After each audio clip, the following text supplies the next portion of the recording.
नमस्कार, स्वागत आहे तुमचं महाराष्ट्र दर्पण 24 या न्यूज चॅनलमध्ये।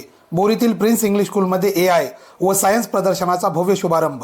पुढील वर्षापासून एआय टीचर प्रणाली सुरू होणार। बोरी येथील प्रिन्स इंग्लिश स्कूलमध्ये कृत्रिम बुद्धिमत्ता म्हणजेच एआय आणि सायन्स एक्झिबिशनचा भव्य उद्घाटन सोहळा मोठ्या उत्साहात पार पडला। या कार्यक्रमास उपविभागीय अधिकारी लाहोटी साहेब, नायब तहसीलदार राखे साहेब तसेच संस्थेचे अध्यक्ष माजिद कुरैशी सर यांची उपस्थिती होती। कार्यक्रमाच्या उद्घाटन प्रसंगी शाळेचे प्राचार्य जावेद कुरैशी सर यांनी विद्यार्थ्यांच्या शैक्षणिक प्रगतीसाठी महत्त्वपूर्ण घोषणा केली। येत्या शैक्षणिक वर्षापासून शाळेमध्ये दिल्लीच्या तंत्रज्ञानाच्या धर्तीवर एआय टीचर प्रणाली सुरू करण्यात येणार असल्याचे त्यांनी सांगितले।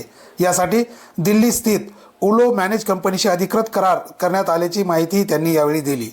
सायन्स प्रदर्शनामध्ये विद्यार्थ्यांनी विज्ञान आणि तंत्रज्ञानाशी संबंधित विविध आकर्षक मॉडेल्स तयार करून त्याचे प्रात्यक्षिक सादर केले। विशेष म्हणजे विद्यार्थ्यांनी आपले प्रकल्प इंग्रजी भाषेत सादर करत उपस्थित पालक, नागरिक आणि मान्यवरांचे लक्ष वेधून घेतले। विद्यार्थ्यांच्या आत्मविश्वासपूर्ण सादरीकरणाचे सर्व उपस्थितांनी मनापासून कौतुक केले। एकूणच आधुनिक तंत्रज्ञानाची जोड देत विद्यार्थ्यांमध्ये वैज्ञानिक दृष्टिकोन आणि आत्मविश्वास वाढविण्याच्या उद्देशाने आयोजित करण्यात आलेला हा एआय आणि सायन्स एक्झिबिशन कार्यक्रम बोरी परिसरामध्ये विशेष आकर्षणाचा विषय ठरत आहे। ब्युरो रिपोर्ट, महाराष्ट्र दर्पण 24।